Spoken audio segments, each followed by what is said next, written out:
My sense is in Russia, there's students, intellectuals, and others that are Western leaning, and they see the value of a market economy. They do embrace some Western values. But there are others that are either indifferent, somewhat schizophrenic, perhaps their cultural compass, the needle's kind of wavering left and right. This isn't a new experience for the Russians, by the way. For centuries, there has been an argument between what's called the Slavophiles, those love the Slavs or the Russians, and the Westernizers, which are intellectuals that say, no, we got to be more like the West, like Peter the Great was when he built St. Petersburg, the city as the window on the West. So it's not a new phenomenon. Russia does not have a talent problem. It doesn't. Some of the best scientists, artists, musicians, and others, athletes in the world have come out of the Soviet Union or Russia. They've had an ideological problem. They had a 73-year experiment with communism that, in my view, was a total disaster. The Russian mind carries heavy scar tissue on, well, we tried this, it was a huge embarrassment globally, so where do we go from here? And so I just think there's a lot of diverging views within Russia and a lot of tension. You don't hear the Westernizers in Russia right now very much because Vladimir Putin has effectively muted them. In Russia's history, even centuries before communism and the Russian Revolution, they've been under the rule of man, not the rule of law. They missed the Renaissance. They didn't have a Reformation. And there's always been a czar until there was a Secretary General of the Communist Party under communism. And now we have then President Yeltsin, now President Putin Medvedev. So while they claim to be a democracy now, Putin still exerts tremendous control beyond which a reasonable observer would expect a democracy to show. And it looks almost like a very soft dictatorship or a democracy that's being suffocated by tight-fisted control by one leader, hence the rule of man. In my view, Russians have always sought order and control over freedom.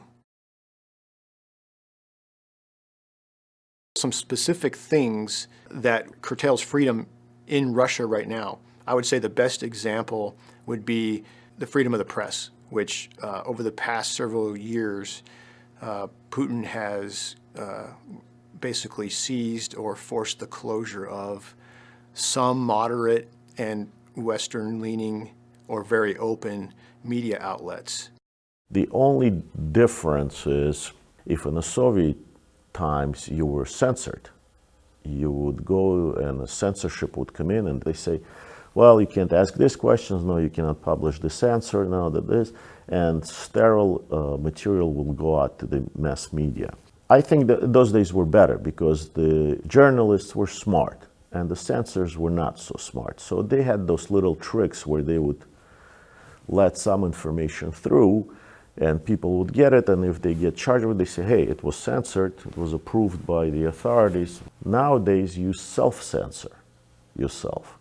So you go ahead, print out and put out anything you want to, but remember this, if it's going to offend the authorities, or particularly one individual, you're pretty much out of a job, or you're in trouble. So people are more afraid now, I think, to do their job rather than before. Electioneering, fraud would be another one. Hand-picked candidates using his weight to support it or to change the demographics in a region and voting blocks and using his personal power to get, through intimidation, to get certain governors elected in certain provinces. Freedom of speech. You've seen some show trials recently of various rock bands or other Russian kids, social personalities that are in jail for speaking out, lashing out against the Kremlin and the Russian regime and Putin himself. It was a paternalistic society up until the Russian Revolution. When communism took over, one of the facets of communism was equality for all. All you had to be was part of the proletariat. It didn't matter what gender you were. So women were encouraged and offered positions in all kinds of industries and in the workforce that they didn't really have before the revolution. Since the fall of the Soviet Union, I think that they still maintain decent equality, although in my view, in my limited observations, there's still a paternalistic strain that's in their culture where the males still see themselves as in charge. in the Soviet Union, in the former Soviet Union, there was a huge amount of anti-Semitism. I couldn't do certain sports that I wanted to do. You couldn't go to university. There were quotas for universities for Jews. You couldn't have a job of any kind of authority or any kind of responsibility. It was mostly reserved for jobs that were not influential to the society. And of course, there was political anti-Semitism. For instance, Israel was considered to be a vicious and an empire type of a state that was a parasite. So every time Israel would win a war against the Arab countries, I would get beaten up on the street. And it took my parents from 1972 to 1976 to get everything in order to get a permission to leave Russia. That means that you had to become not valuable to the Soviet Union, Soviet system, which means my father was out of work for many years, for 4 years. I was made out to be not fit for military duty.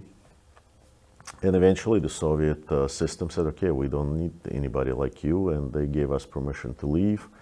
We were refugees for about a year in Italy until the United States picked us up, and then we came to the United States.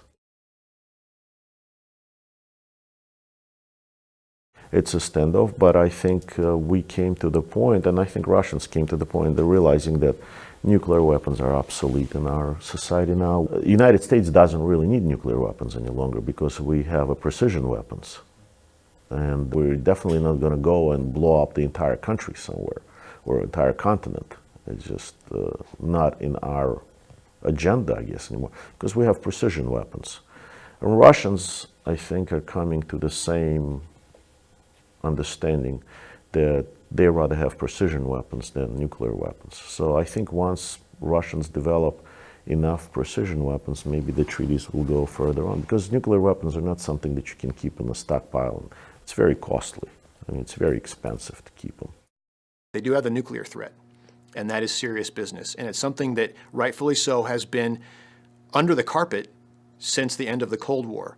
And I think both Americans and Russians, because we're able to actually suppress and forget that, that's a good thing. So it lowers everybody's blood pressure.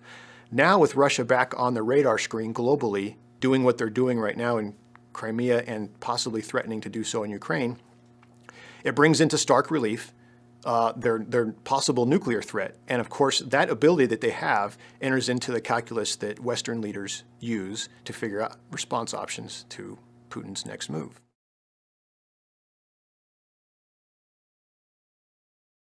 I think it's like New York.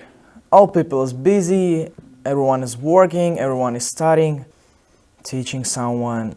Yeah, it's like New York. Yeah, it's kind of big school. We have a swimming pool. If you can't swim, you can ask teacher, then they will show you how to swim. It's very kind teachers. We have big gym. We have a lot of activities, a lot of lessons. A lot of kids learning there because it's very good school. So we can get a good education over there.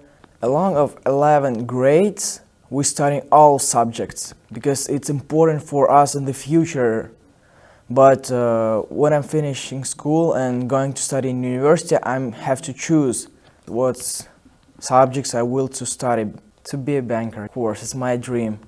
I'm like other kids, going to school, doing some sports, some other activities, spending my time with friends.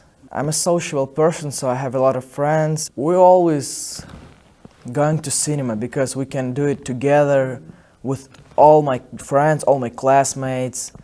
It's possible doing every day because we don't need a lot of time for it, just about 2 hours. So all my friends are sociable people.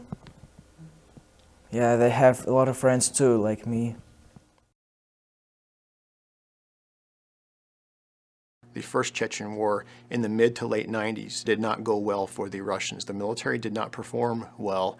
It was embarrassing. Think about it this way.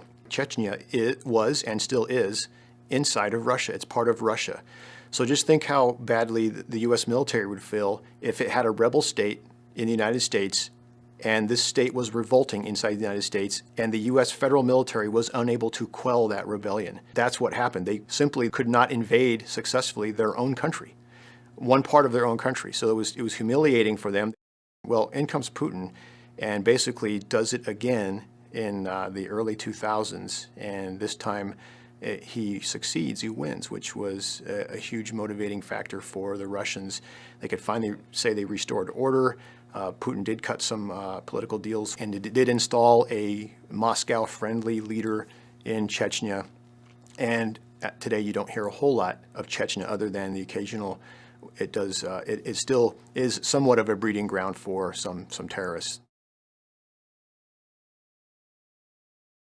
Народ Чечни, можно сказать, In 2009, the special curfew and the treatment of Chechnya has been stopped. What it means, the so-called anti-terrorist status that Russia was conducting with Chechnya, which put a lot of limitations on Chechens as people, to include the curfew, to include the freedom of speech, to include the medicine, the media. All these things really kept the Chechen population in a very depressed state. So that was lifted, and Chechens obtained more of statuses of normal citizenship. But lots of limitations remain in place, so the people do continue to live in a state of fear. есть семьи с устойчивыми. There's definitely clans in Chechnya, families that are stable, that are solid, that have history, that have education, or they even have the gut feeling historically built in them, what's right and what's wrong. But majority of people in Chechnya come from different kind of backgrounds and different clans, different families. Of course, if you have a region where there is 70% of unemployment, that's going to be a very good environment for recruitment to radical organizations. The ones that are being recruited into this radical movements are usually somebody who is not altogether to begin with, and they're between 17 and 25 years of age. The ones that have bright ideology and a utopian future and these kind of romantics that are not realistic. So the radicals, the terrorist groups, the armed formations, the militarized formations, all those are the symptoms of the political initiative that was originally created.